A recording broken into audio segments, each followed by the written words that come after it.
Bonjour à tous. Aujourd'hui, je vais lire Genèse chapitre 4, versets 1 à 7. L'homme s'unit à Ève, sa femme. Elle devient enceinte et met au monde Caïn. Puis elle dit, avec l'aide du Seigneur, j'ai donné vie à un petit homme. Elle met aussi au monde Abel, le frère de Caïn. Abel devient berger et Caïn cultive la terre. À la fin de l'année, Caïn apporte quelques récoltes du champ et il les offre au Seigneur. De son côté, Abel apporte les premiers agneaux de son troupeau et il offre au Seigneur les meilleurs morceaux. Le Seigneur reçoit avec plaisir Abel et son offrande. Mais il ne reçoit pas Caïn ni son offrande. C'est pourquoi Caïn est très en colère. Son visage devient sombre de tristesse. Le Seigneur dit à Caïn, « Tu es en colère et ton visage est triste. Pourquoi ? Tu agis bien, tu peux te remettre debout. Si tu n'agis pas bien, le péché est comme un animal couché à ta porte. Il t'attend en cachette, prêt à t'attraper. Mais toi, sois plus fort que lui. » Parole du Seigneur.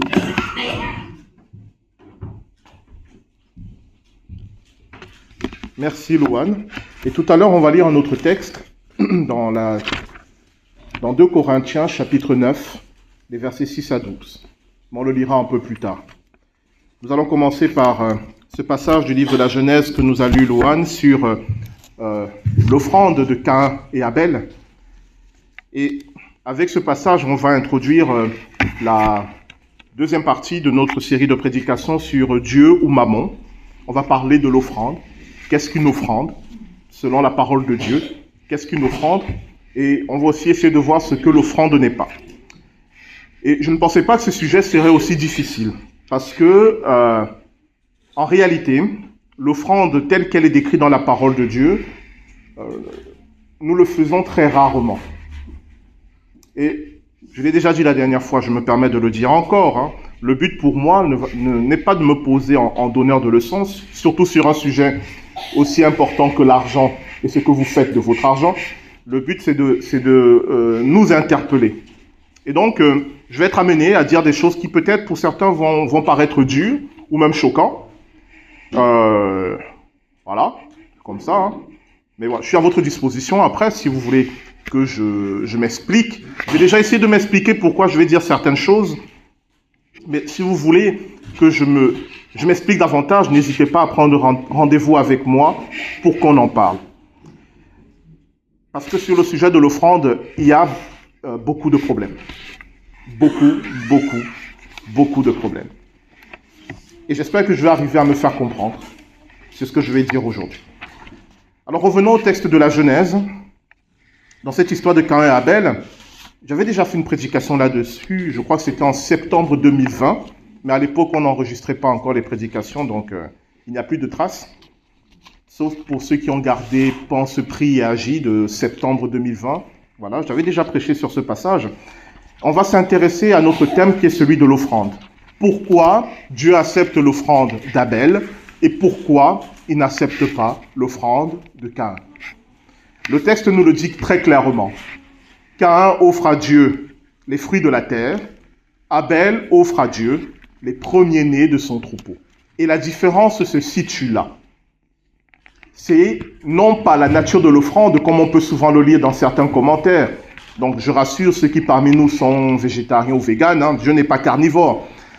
La différence se situe dans la nature de l'offrande et ce qu'elle dit de l'intention de celui qui offre.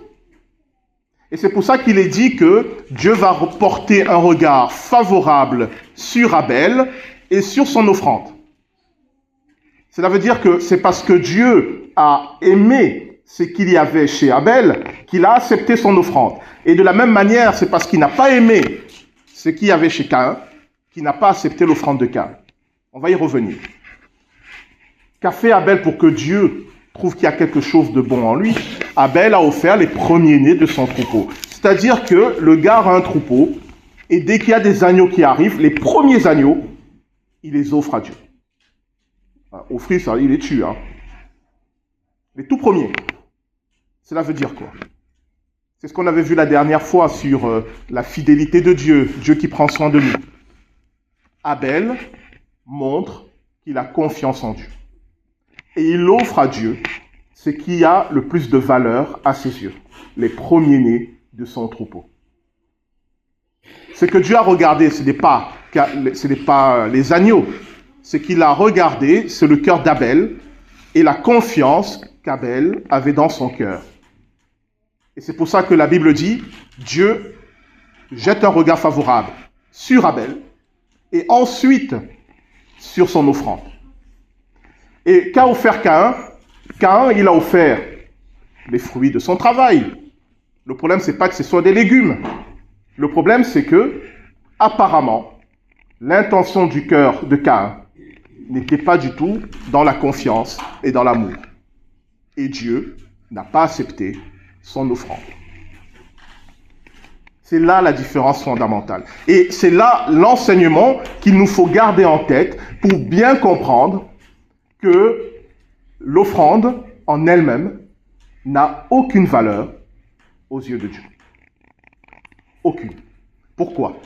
Il y a un psaume qui nous le dit, le psaume 24 au verset 1. Voilà ce que dit le psaume 24. La terre et ses richesses appartiennent à l'Éternel. L'univers est à lui avec ceux qui l'habitent. Il y a d'autres psaumes qui le disent. La terre et ses richesses appartiennent à Dieu. Cela veut dire que vous n'avez rien à offrir à Dieu qu'il ne possède déjà. Et que la valeur matérielle, monétaire de vos offrandes n'ont aucune valeur aux yeux de Dieu. Il est indifférent à la valeur de vos offrandes. Pourquoi? Parce que il a déjà tout. Par définition, il est Dieu, il a déjà tout. Qu'est-ce que vous pouvez offrir à Dieu qu'il n'a pas? Question pour un champion. Qu'est-ce que vous pouvez offrir à Dieu qu'il n'a pas? Qu'il ne possède pas déjà? Il y a une réponse, hein? Le cœur, mais c'est-à-dire quoi? L'obéissance, ok, mais c'est une conséquence, c'est ça. La volonté, c'est ça, mais il y a quelque chose de premier. L'amour. Dieu nous a créés comme des êtres libres. Il nous a donné la liberté de l'aimer ou de le rejeter. Donc la seule chose qu'il ne possède pas, c'est notre amour. Le reste, il s'en fiche. On m'a signalé que quand je prêche, parfois je suis exalté, je dis des mots, je dis des expressions un peu trop familières. Alors, je m'en excuse. N'hésitez pas à vous froncer les sourcils si vous trouvez que je deviens un peu trop familier, d'accord? Ok. Donc le reste, comment on va dire ça de manière un peu plus soutenue? Ne l'intéresse pas. Lui importe peu. Merci. Il y a des gens qui ont de l'éducation dans la salle. Donc le reste lui importe peu. Et c'est la raison pour laquelle, qu'est-ce que Dieu a vu en Abel? Il a vu qu'Abel l'aimait et lui faisait confiance. C'est tout ce qui compte. Que ce soit des agneaux, des légumes, que ce soit 1 euro, 2 euros, ça lui importe peu. Ce qu'il veut et qu'il n'a pas, et la seule chose que Dieu n'a pas, c'est notre amour et ce qui en découle, la confiance, l'obéissance, etc., etc., bien sûr. Ce qui veut dire que fondamentalement, si votre offrande matérielle n'est pas le fruit et la conséquence de votre amour pour Dieu, elle n'a aucune valeur. Et toutes les offrandes que vous avez données depuis des années, qui n'étaient pas la conséquence de votre amour et de votre confiance pour Dieu, n'ont aucune valeur. On n'achète pas Dieu avec de l'argent. Ça ne marche pas. Alors, je le dis toujours, hein, nous, l'Église protestante unie de la vallée de l'Orge, nous sommes une association, nous avons des comptes, nous avons besoin d'argent, donc donnez-nous votre argent si vous ne savez pas quoi en faire. Mais, l'honnêteté m'oblige à vous dire que vous faites un don à une association, vous ne faites pas une offrande à Dieu. Distinguez bien les deux choses. Si vous faites un don à l'église, on est très content de recevoir votre argent, mais ce n'est pas sûr que vous avez fait une offrande à Dieu. Et en réalité, la seule chose qui compte pour nous chrétiens, c'est l'offrande. Parce que les associations, il y en a plein. L'Église vit des offrandes. Je sens que là, la tension commence à monter. Certains sont en train de faire le calcul de tout ce qu'ils ont donné en se disant « Ah oh, ça ne vaut rien ». Vous allez le voir, la parole de Dieu est très claire. Peu importe votre argent, peu importe votre matériel, vous pouvez donner tout ce que vous avez. Si ce n'est pas le fruit de votre amour pour Dieu, ça n'a aucune valeur. Parce que Dieu, il a déjà tout. Et ce qui est le plus important pour lui, c'est que vous l'aimez et que vous lui faites confiance. Et si cet amour et cette confiance se manifestent par un don, ce qu'il va regarder, c'est d'abord l'intention de votre cœur. Et c'est parce que l'intention de votre cœur correspond à ce qu'il cherche qu'il va approuver, qu'il va accueillir votre offrande. Dieu n'est pas un mendiant. Il n'est pas un mendiant. Parfois, l'Église se comporte comme un mendiant. C'est vrai. Mais ce n'est pas parce que nous nous comportons parfois comme des mendiants que cela veut dire que Dieu est un mendiant. Il y a des offrandes que Dieu n'accepte pas. Et il y a des offrandes que vous feriez mieux d'arrêter de donner. Pourquoi? Parce qu'elles ne sont pas le fruit d'une relation d'amour et de confiance avec Dieu. Ne perdez pas votre temps. C'est très important. Alors, je sais, parce que l'histoire de l'Église a fait que l'Église est très contente de recevoir de l'argent des fidèles. On a plein de moyens pour dire donner, donner, donner. Mais c'est une bêtise. Ce n'est pas vrai, ça ne marche pas comme ça. L'Église doit dire aux fidèles, on va le lire dans 2 Corinthiens, donnez, comme dit l'apôtre Paul, donnez avec joie. Pour moi, cette phrase est révolutionnaire. Donnez avec joie. J'ai envie de dire, non mais, vous devez déjà être bien content que je donne, si en plus il faut que je sois joyeux, ça va un bout d'un moment. Maintenant, pourquoi avec joie? Parce que c'est la joie qui porte l'offrande. Allons-y, lisons dans 2 Corinthiens. Alors, 2 Corinthiens, chapitre 9, les versets 6 à 12. Ça va?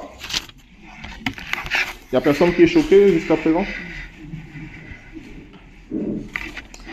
2 Corinthiens, chapitre 9, les versets 6 à 12. Nous lisons.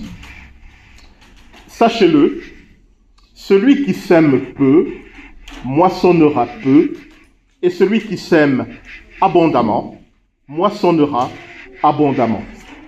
Que chacun donne comme il l'a décidé dans son cœur, sans regret ni contrainte, car Dieu aime celui qui donne avec joie. Dieu peut vous combler de toutes ses grâces, afin que vous possédiez toujours, à tout point de vue, de quoi satisfaire à tous vos besoins, et que vous ayez encore en abondance pour toute bonne œuvre. Comme il est écrit, il a distribué ses bienfaits, il a donné aux pauvres, sa justice subsiste à toujours. On va s'arrêter un moment sur ce passage. On a vu que l'offrande doit être le fruit, la conséquence d'une relation d'amour et de confiance avec Dieu. Déjà, qu'est-ce que ça implique? Ça implique qu'il y a des choses qui ne sont pas des offrandes. Donc, premièrement, l'offrande n'est pas un impôt. L'offrande n'est pas un impôt. C'est-à-dire, l'offrande n'est pas obligatoire. L'offrande n'est pas une taxe. Ce n'est pas la taxe que vous payez parce que vous êtes venu ici à l'église vous asseoir. L'offrande n'est pas un contrat que l'on fait avec Dieu. Même si je sais qu'il y a des églises et des pasteurs qui prêchent cela. Il y a des gens qui donnent l'offrande en mode « Seigneur, aujourd'hui je te donne 1000 € pour que tu me fasses gagner ce contrat de 1 million d'euros que je convoite. » Ça existe. C'est-à-dire qu'on vient donner à l'Église dans l'espérance d'obtenir une bénédiction plus tard. C'est-à-dire, on dit à Dieu, écoute, je te verse un petit pot de vin, tu me facilites 2 ou 3 business et c'est bon. Je prends un exemple caricatural, mais combien parmi nous donnent avec un calcul en tête? L'offrande, ce n'est pas un contrat qu'on passe avec Dieu. Je vais corriger ce que je viens de dire. Ça peut devenir un contrat que vous passez avec Dieu. Je vous donne un exemple. Si vous dites à Dieu, Seigneur, la bénédiction que tu as prévu de me donner, je la veux. Tiens, voici 1000 euros et bénis-moi. Vous savez ce que Dieu va faire? Il va vous bénir. Mais à partir de ce moment-là, pour obtenir une bénédiction de sa part, vous devrez payer. Pourquoi? Parce qu'il est écrit, on utilisera pour toi la mesure que tu utilises. Si tu décides que ta relation avec Dieu doit passer par l'argent, Dieu va dire, d'accord, je ne te donnerai plus rien sans que tu me donnes de l'argent. Mais c'est ton choix. On utilise pour toi la mesure que tu utilises. Et ne sois pas vexé si Dieu me donne la même chose sans que moi je ne déverse rien en termes d'argent.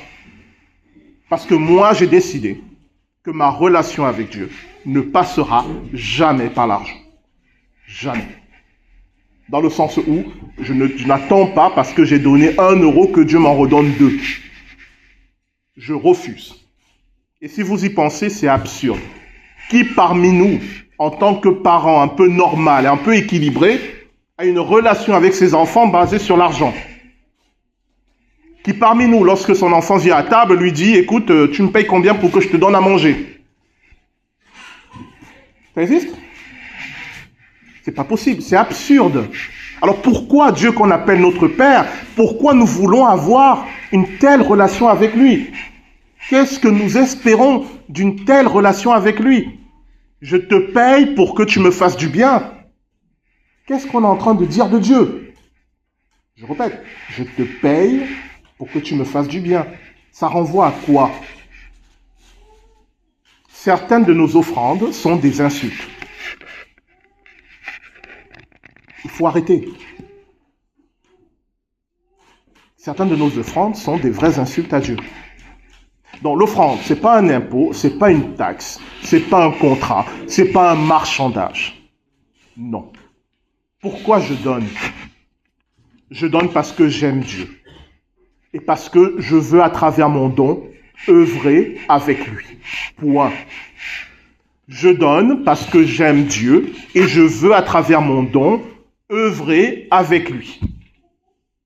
Point. Ça va? Et donc, une des questions logiques qui vient par la suite, si je dis à travers mon don, je veux œuvrer avec Dieu, une des questions qui doit me venir immédiatement dans ma prière, c'est Seigneur, de quoi as-tu besoin de ma part? Seigneur, qu'est-ce que je peux t'offrir? C'est logique ou pas ce que je vous dis? Qui parmi nous prend la peine, avant de faire une offrande quelconque, de dire à Dieu, quels sont les besoins? Qui parmi nous ici, avant de faire une offrande dans cette église, s'est renseigné pour connaître les besoins de cette église? Qui parmi nous, lorsqu'il donne l'offrande au culte, sait à quoi va servir son argent? Encore une fois, je ne veux pas être un donneur de leçons, je vais juste nous interpeller. Pardonnez-moi de le dire comme ça. Hein. Vous me pardonnez? Dis d'abord, on va voir. Ok. Ce n'est pas sérieux. Ce n'est pas sérieux de donner son argent quelque part sans savoir à quoi ça sert. Ce n'est pas sérieux de dire, je vais œuvrer avec Dieu et vous ne connaissez même pas les besoins de Dieu. Ce n'est vraiment pas sérieux. C'est de la religiosité. C'est du bavardage. Ce n'est pas une offrande. Dans cette église, une fois par mois, au mois de mars, on a ce qu'on appelle l'Assemblée Générale, où on rend compte de ce qu'on a fait de votre argent. Ce n'est pas une contrainte administrative, contrairement à ce que beaucoup croient. L'Assemblée Générale, dans la réforme protestante, elle existe depuis le XVIIe siècle. Avant même la loi sur les associations, les protestants avaient l'habitude de faire une assemblée générale pour élire les conseillers presbytéraux, mais pour rendre compte de ce qui se passe dans l'Église. Pourquoi? Parce que chaque chrétien, chaque enfant de Dieu est responsable. On veut qu'il sache dans quoi il s'est engagé. On veut qu'il comprenne là où il a mis les pieds. Quand vous donnez votre argent dans cette église, vous avez le devoir, je dis bien le devoir, de savoir ce qu'on a fait de votre argent. Parce que normalement, vous l'avez donné pour l'œuvre de Dieu. Est-ce que vous êtes sûr que cet argent a été utilisé pour l'œuvre de Dieu?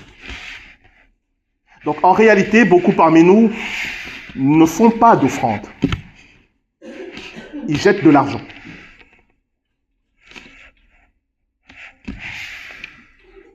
Vous êtes vexé? Qu'est-ce que je voulais que je vous dise? Moi, pour donner, je vais dire, Seigneur, je suis membre de l'Épuvo. Comment je peux t'aider dans ton œuvre à l'Épuvo? Et pourquoi je pose cette question d'une manière très générale? Parce que peut-être que ce que Dieu attend de moi en termes d'offrande, ce n'est pas forcément de l'argent. Peut-être il me demande de donner mon temps. Peut-être il me demande de mettre au service de l'Église un talent que j'ai. Certains parmi vous ici ont des compétences qu'ils mettent au service de l'Église. Et si on devait les payer au SMIC horaire, vous allez voir ce que ça fait. Ce serait énorme. C'est une offrande. Hein. Quand je demande à Dieu, dans l'église où je suis, comment te servir, qu'est-ce que je peux offrir? Ça peut être de l'argent, bien sûr. Mais ça peut aussi être du temps que je mets au service. Ça peut être un talent que je mets au service. Mais toujours le fruit de ma relation d'amour et de confiance avec Dieu. Et revenons à ce que dit l'apôtre Paul, et je vais terminer avec ça. Dieu aime celui qui donne avec joie. Cela veut dire que lorsque tu penses à ton offrande, si tu n'as pas la joie, arrête. Ne donne pas. Ça ne sert à rien. Si quand tu sers le Seigneur, ici, quand tu donnes ton argent, c'est avec des regrets, en disant, ouais, ils n'arrêtent pas de me soutirer de l'argent, ils exagèrent le niveau de vie, l'inflation. Arrête. Dieu ne te reprochera jamais de ne pas avoir donné une offrande. Par contre, une offrande qui est donnée dans la colère, la rancœur, les regrets et tout ça, c'est pas bon. Ce n'est vraiment pas bon. Vous voyez à quel point c'est sérieux l'offrande? Ce n'est pas le panier passe, je fouille dans ma poche, les dernières petites pièces qui sont là, qui traînent de laitier et je jette. Ce n'est pas ça. C'est avant de venir ici, je sais combien je veux donner et pourquoi je vais le donner. Et je le donne avec joie. Et c'est ça une offrande. Et ce que dit l'apôtre Paul, celui qui sème peu, moissonnera peu, on est dans le cadre de l'offrande. Une offrande qui est donnée d'un cœur joyeux. On s'entend. Je sais qu'il y a des pasteurs qui prêchent qu'il faut semer, donc il faut donner, donner, donner, et vous serez bénis. C'est faux. Mais si par contre, tu as de la joie à œuvrer avec Dieu, tu donnes ton argent, ton temps pour l'œuvre de Dieu dans la joie, oui, c'est vrai, tu seras béni. Mais tu ne seras pas béni à cause des montants que tu as donnés, tu seras béni à cause de ton cœur qui est joyeux pour œuvrer avec Dieu. C'est là qu'est la bénédiction. Ne vous y trompez pas. C'est la raison pour laquelle le conseil presbytéral, on vous l'avait déjà annoncé, mais ça, c'est en train de se mettre en place, on va changer la liturgie de notre culte. Il n'y aura plus, lors du moment des offrandes, on va juste afficher une diapo qui vous donne toutes les informations sur comment faire une offrande à cette église. Et après, il y aura la sortie des sortes de troncs dans laquelle vous viendrez déposer vos offrandes. Quand vous voulez, je dis à la sortie, mais ça peut être en entrant, ça peut être en partant. Il y aura des terminaux pour carte bancaire, et comme ça, vous ferez votre offrande, voilà, librement. Il n'y aura plus un moment où on vous dit c'est l'offrande, maintenant il faut donner. Le but, c'est que vous gérez votre offrande vous-même. Parce que, je vais terminer avec ça, là c'est vraiment la conclusion. L'offrande, elle est sans contrainte. Et on va le voir, pas dimanche prochain, mais le dimanche suivant, à propos de la dîme. Ton offrande ne regarde que toi et Dieu, que ce soit le montant et la fréquence. personne, je dis bien, personne n'a le droit, dans l'Église du Christ, de venir te dire combien tu dois donner et à quelle fréquence tu dois donner. Personne. Personne. Quand tu donnes, c'est entre toi et Dieu. Et si tu ne donnes plus, c'est entre toi et Dieu. Ça ne nous regarde pas. C'est ça l'offrande. On est d'accord là-dessus? Donc l'offrande est sans contrainte.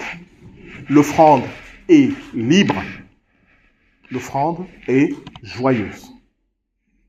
Et à partir de là, oui, et l'apôtre Paul le dit, oui, tu verras dans ta vie la bénédiction de Dieu, parce que tu lui as montré que tu as un cœur à son service.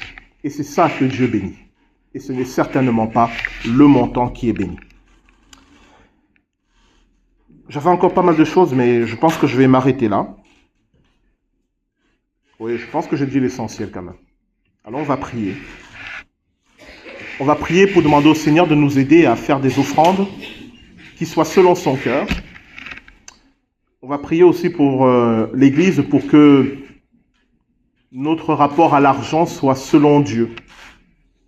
Prions et puis je vais dire un mot là-dessus quand même parce que je sens qu'il faut que j'en parle. Nous prions. Père, tu nous as donné ce que toi tu avais de plus précieux. Tu as donné ta vie à la croix pour nous. Tu as donné le Saint-Esprit pour qu'il demeure en nous et qu'il nous aide à marcher avec toi. Tu nous as donné ton royaume pour que nous soyons éternellement avec toi. Tu l'as donné parce que tu nous aimes. Tu l'as donné comme une démonstration de cet amour. Alors Père, aide-nous à répondre à cet amour avec aussi de l'amour, avec aussi de la confiance, avec aussi de l'obéissance, que nos offrandes soient la manifestation de cela, la matérialisation, l'incarnation de cet amour que nous te portons. Délivre-nous des offrandes religieuses. Délivre-nous, Seigneur, de ces offrandes qui sont faites de manière hypocrite ou avec en arrière-pensée l'idée d'acheter tes bénédictions. Délivre-nous d'un tel mode de pensée afin qu'il ne règne plus sur nous, qu'il ne règne plus sur l'Église, qu'il ne règne plus sur nos finances. Seigneur, nous voulons t'offrir des offrandes qui te soient agréables, que ce soit des offrandes en argent, que ce soit l'offrande de notre temps, que ce soit l'offrande de notre talent. Nous voulons, Seigneur, t'offrir des offrandes qui te soient agréables. C'est pourquoi nous te le demandons, ton secours, au nom de Jésus-Christ. Amen. Vous me donnez encore 5 minutes? Oui? Mireille, tu me donnes 5 minutes? Ok. Là, j'ai beaucoup parlé en termes d'individu, on va parler en termes d'église. Comme dit la Bible, que celui qui a des oreilles pour entendre, entende. Comment je vais formuler ça de manière diplomatique afin de ne pas avoir de problème? Allez. Ce qui va détruire beaucoup d'églises, je dis bien beaucoup d'églises, c'est que ces églises vivent des dons et non pas des offrandes. Vous allez me dire, mais cette différence, elle est tenue, elle ne sert à rien. L'église, c'est le corps du Christ. L'église, ce n'est pas une association, ce n'est pas un club. C'est le corps du Christ. Et si une église est bourrée de dons, c'est-à-dire des gens qui donnent parce que, pour différentes raisons, vous savez ce que Dieu va faire? Il va détruire ces dons. Il n'en veut pas. Jésus-Christ est mort sur la croix pour l'église. Ne pensez pas que Dieu va négocier avec ça. C'est pourquoi il y a beaucoup d'églises où on dit aux fidèles, donnez, donnez, donnez, mais ça ne suffit jamais.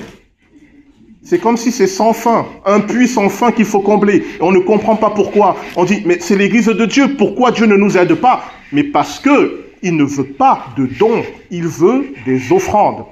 Si vous commencez à donner des offrandes, je vous garantis que cette église n'aura aucun souci financier. Notre problème n'est pas un problème d'argent. Le psaume 24 dit « La terre et toutes ses richesses appartiennent à l'Éternel ». Nous n'avons pas un problème d'argent. Nous avons un problème de foi. Moi, je vous exhorte à faire des offrandes. Et arrêtez les dons, c'est-à-dire le jour, la fin d'année, je fais un don au Resto du Cœur, à l'église, à l'association de pétanque. Non. Faites des offrandes à l'église. Et les églises qui vivront des offrandes, on le voit déjà, ces églises-là prospèrent. Pourquoi? Parce qu'il y a la bénédiction de Dieu. Je sais qu'aux yeux du monde, cette différence n'a l'air de rien, mais spirituellement, elle change tout.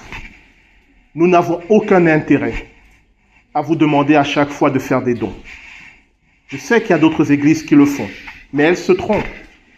Elles se trompent. Nous avons besoin que nous, les chrétiens, nous fassions des offrandes, selon les modalités que je vous ai indiquées. C'est de ça que vit l'Église. Et elle ne vit que de ça. Et tout ce qu'on va introduire qui n'est pas de Dieu, Dieu va l'enlever. Voilà. C'était important que je le dise pour que ce ne soit pas juste une prédication on passe à autre chose, mais pour que vous compreniez à quel point c'est essentiel pour nos vies individuelles, bien sûr, mais c'est aussi essentiel pour l'Église. Et pour que vous compreniez ce qui se passe, pourquoi il y a des églises qui en sont à faire du racket auprès de leurs fidèles, et c'est sans fin, on ne s'en tire pas. Et pour que vous ne dites pas, c'est Dieu qui demande l'argent, c'est pas vrai. Dieu ne demande aucun argent. Il n'a pas besoin de votre argent, il a besoin de votre cœur. Amen.